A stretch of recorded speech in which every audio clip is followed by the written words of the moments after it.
The Specs Trap. The Hypersonic, 11.4 meters long, 550-kilogram warhead, solid fuel propulsion, maneuverable re-entry vehicle designed specifically to evade air defense interception. Iran has fired this missile more times than any other advanced weapon in their arsenal, deployed in Operation True Promise 1 against Israel, True Promise 2, True Promise 3, now True Promise 4 against the U.S. Navy. It is Iran's most operationally proven missile. It is also, whether Iran admits it or not, their last fire missile. And the reason is not the U.S. Navy. The reason is what happened in a factory in Iran 16 months ago. Operational dominance. The Hypersonic entered service in February 2022. The IRGC Aerospace Force unveiled it at a surface-to-surface missile base while generals stood on a platform and told the world what they had built. Solid fuel. This matters. Liquid-fueled missiles, the Shahab, the Ghadr, they take hours to fuel, hours to prepare, hours sitting on a launch platform while satellites watch from above. The Hypersonic fuels in under 15 minutes from mobile launch platform, from a truck that looks like any other truck on an Iranian highway. Launch, move, fire again from somewhere else. Shoot and scoot doctrine. By April 2024, just 2 months after unveiling, the Hypersonic was operational. April 13, 2024, Operation True Promise 1. Iran's first direct attack on Israeli territory in its history. Dozens of missiles and drones launched simultaneously. The Hypersonic was among them. Israel shot down most of the salvo. But the fact that Iran used it on the first volley told Western analysts something critical. They were confident in this weapon. They were counting on it. The salvo pattern. October 1st, 2024. Operation True Promise 2. 200 ballistic missiles fired at Israel. Iran again includes Hypersonic in the package. This time, missile debris is recovered, the warhead is examined, the Triconic Maneuverable Re-Entry Vehicle, the MARV, shows signs of terminal phase evasion. The warhead did what Iran claimed it could do. It twisted during its final seconds of flight. It tried to dodge the interceptors coming up to meet it. Some interceptors got through. Most missiles were shot down, but enough got through to prove something. The Hypersonic was not a marketing missile. It was a fighting missile. June 2025, Operation True Promise 3, the 12-day war. Iran fires the Hypersonic again. In Wave 22, mixed with other systems, drones for saturation, cheaper missiles drawing fire, and the Hypersonic buried in the middle, its maneuverable warhead giving it the best chance of reaching target. Iran's doctrine was simple. Don't win with one missile. Win with the one missile that gets through. And the one most likely to get through was the one designed to evade the shot. By February 2026, the Hypersonic had been combat tested in 3 major operations. It was Iran's operationally proven weapon, the one they relied on, the one they kept firing. Then Operation Epic Fury opened. The 5th Fleet Strike February 28, 2026, 01:15 hours. The moment the first U.S. strikes hit Iranian airfields and naval positions, Iran does not hesitate. Within hours, Operation True Promise 4 is underway. The target list is distributed across the entire theater. U.S. bases in Kuwait, U.S. bases in the UAE, U.S. bases in Saudi Arabia, and the U.S. Navy 5th Fleet Headquarters in Manama, Bahrain, the command center, the facility from which every carrier strike group operating in the Persian Gulf receives its orders. The missiles come from multiple locations along Iran's southern coast. Some launch from mobile platforms in the desert, some from fixed positions, some from positions that have already been abandoned. Hypersonic missiles are among them. Solid fuel, fired from platforms that have already moved. No radar signature of launch. No time for interception planning. The salvo reaches Bahrain. The 5th Fleet Headquarters is struck. Damage reports follow. Concussive injuries reported across multiple U.S. airbases. One radar, a critical AN/TPY, 2 THAAD radar in Jordan valued at $300 million, is destroyed completely. One of only 9 such radars in the entire U.S. global inventory. Iran's most operationally proven missile has just achieved its most operationally significant result, a direct hit on the command center for U.S. naval operations in the Persian Gulf. Iran declares victory. But here is what Iran is not saying.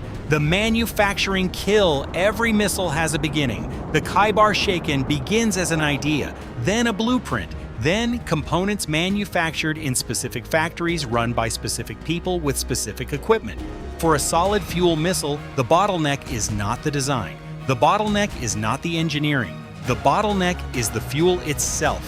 Solid rocket fuel is a mixture ammonium perchlorate oxidizer mixed with aluminum powder and a rubber binder, a substance called HTPB. These components are combined in a specific ratio at a specific temperature with a specific mechanical process. That process requires planetary mixers, industrial machines.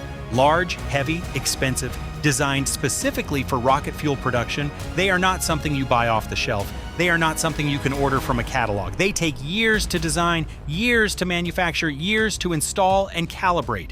Iran's planetary mixers were destroyed in October 2024. Per the Alma Research and Education Center Situation Assessment from February 2026, an Israeli precision strike on Iranian missile production facilities destroyed approximately 12 to 20 planetary mixers, the equipment used to produce solid rocket fuel for the Sejal missile, for the Fatah-1 hypersonic missile, and for the Khaybar-Shekin. Iran's solid fuel production capability was paralyzed, not degraded, paralyzed. Every single Khaybar-Shekin Iran has an inventory as of February 2026 was manufactured before October 2024. Every single one. There is no replacement production line. There is no alternative supplier. There is no workaround. The missile Iran just fired at the U.S. Navy 5th Fleet headquarters in Bahrain. That Khaybar-Shekin is one of a finite, non-renewable inventory. When Iran fires a Khaybar-Shekin, Iran is consuming inventory that cannot be replaced. Israel did not answer this threat by building interceptors. Israel answered it by destroying the factory that built the missile, 16 months before the war even started. The tactical consequence. The problem with a finite inventory is that everyone knows it is finite. March 24, 2026. Israeli intelligence reports a Khaybar-Shekin launcher in western Iran, mobile platform, road mobile ETL, transporter erector launcher. The missile is prepared. The launch order is about to come down. An Israeli precision strike destroys the launcher before it can fire. The missile is destroyed. The launcher is destroyed. The launch crew survives. The next mobile launch platform is elsewhere on the network. But the message is clear. Persistent ISR rapid strike. Israel was not waiting for the Khaybar-Shekin to launch. Israel was destroying it before it launched. By April 2026, Israeli airstrikes had destroyed or rendered inoperable approximately 330 of Iran's estimated 470 missile launchers, including the platforms that supported Khaybar-Shekin deployments. The commander who made the decision to build a finite inventory of missiles without a replacement production line, he watches his launcher inventory decline, day by day, strike by strike, and every commander below him understands the calculation now. We have X number of launchers, we have Y number of missiles, we can fire Z times before we have nothing. After that, the magazine is empty, and the machines that could refill it are scrap metal in a factory that no longer exists. The forward threat. Iran's military planners are writing new doctrine right now based on what they learned about the Khaybar-Shekin in Operation True Promise 4. Every engagement where the Khaybar-Shekin was used, every intercept, every successful strike, every launcher destroyed. That is now a lesson in their war planning cycle. The Khaybar-Shekin fired more times in combat than any other Iranian advanced missile. It was the most operationally significant weapon in their arsenal. It was also the proof of concept. The next missile Iran builds will be built differently. The production will be more distributed. The supply chains will be more concealed. The planetary mixers will be hidden in ways Israel did not anticipate. Or Iran will accept that solid fuel missiles are a vulnerability and pivot entirely to liquid-fueled systems. Longer to prepare, more time for interception, but at least the machines that build them, if they are destroyed, are not the singular bottleneck they have become for the Khaybar-Shekin. Either way, the Khaybar-Shekin era is ending. Not because the U.S. Navy shot down every missile, not because the interceptors worked perfectly. The Khaybar-Shekin era is ending because Israel destroyed the machines that built it. Before the war, before anyone knew the war was coming, the most feared missile in Iran's arsenal, fired from a magazine with an expiration date written into it 16 months earlier in a factory in Iran by machinery that no longer exists. Iran fired its most feared missile at America. America had already destroyed the machines that built it 16 months before the war began.